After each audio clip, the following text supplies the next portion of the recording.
Hola, ¿qué tal? Soy Augusto. Bienvenidos otra vez a la Chuleta de Osler. Vamos a hablar acerca del síndrome de preexcitación a través del haz de Kent, más conocido como Wolff-Parkinson-White.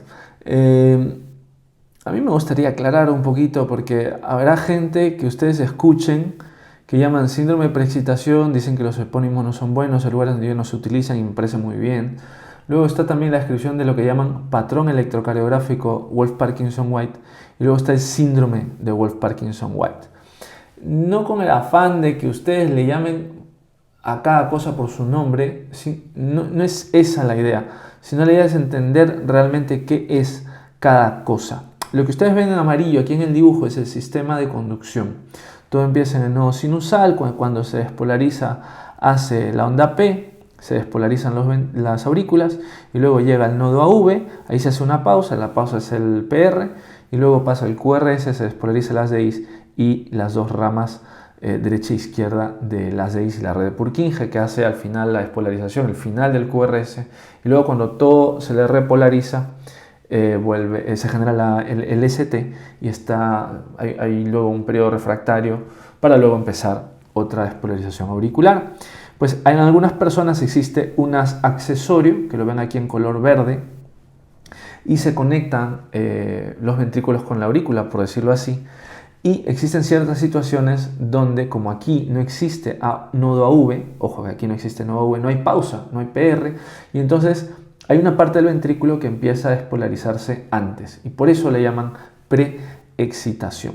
¿Qué ocurre? Que cuando vemos el electrocardiograma, y aquí en rojito lo que está graficado es la dirección de la electricidad, podemos ver cómo acá hay una pausa en el nodo AV, pero a través del haz de Kent ya existe una preexcitación de las DIs. Y eso genera en el electro esa muesquita al principio del QRS que llaman onda delta. Como hay una onda delta y una muesquita, ensancha el QRS. Dicen que hay una despolarización por debajo de las DIs, también de forma el QRS lo hace ancho y esto a su vez acorta el PR, dando ciertas características de un complejo QRS en un Wolff-Parkinson-White, que serían un QRS ancho, un PR corto, una onda delta y además, como hay un QRS ancho, una despolarización extraña, habrá una repolarización extraña, dando una T invertida. Estas son las características de un paciente que no tiene taquicardia, que no tiene disnea, no tiene mareo, no está frío, no está sudoroso, no tiene síntomas, por ende no hay síndrome.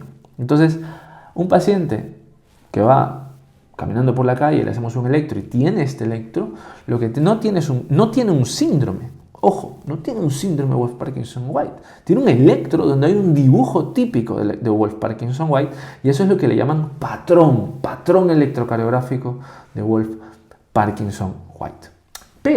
Pero, pues a veces ocurre que hay una extrasístole, un latido ectópico, que es como suelen ocurrir las taquicardias de reentrada, porque como están desincronizados de la pausa del nodo AV, bypassean ese bloqueo, ese periodo refractario queda bypasseado, y entonces empieza a haber un circuito de reentrada justamente originado por esa extrasístole que ocurre en el momento preciso.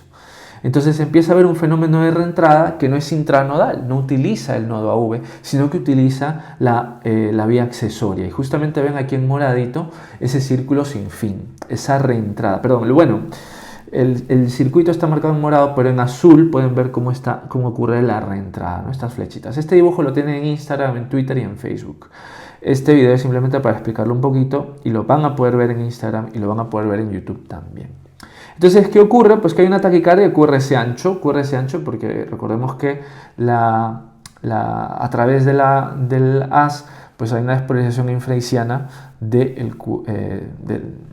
hay una despolarización que inicia por debajo de las DIs, entonces, por debajo del nodo AV, entonces se ensancha el QRS y además está la mosquita de la preexcitación haciendo QRS más ancho. Pero no es un QRS a manera de M. McDonald's típico de una taquicardia ventricular, sino son QRS anchos que terminan en un pico. Y son muy regulares como cualquier taquicardia de reentrada. Entonces eso sí genera síntomas porque como va tan rápido esto, pues no hay un buen llenado ventricular, no hay un buen volumen de eyección sistólica, no hay un buen gasto cardíaco, hay hipoxemia y hipoxia tisular, y esto genera síntomas, obviamente hay congestión vascular pulmonar, esto va a generar síntomas de disnea, frialdad, diaforesis, mareos, etc. Y eso, ese conjunto de signos y síntomas, sí que se denomina síndrome, y pues como un síndrome de preexcitación o síndrome con el epónimo tan famoso de Wolff-Parkinson-White, que en muchos países los epónimos los están quitando, y bueno, a mí me parece que está muy bien, que deberíamos más abordarlo de un punto de vista más fisiológico, fisiopatológico, ¿no? Muy bien, vamos a dejarlo ahí antes que la cabeza no se explote. Recuerdo que todo esto va a quedar en Instagram, en Facebook, en Twitter, y ya nos veremos en una próxima entrega.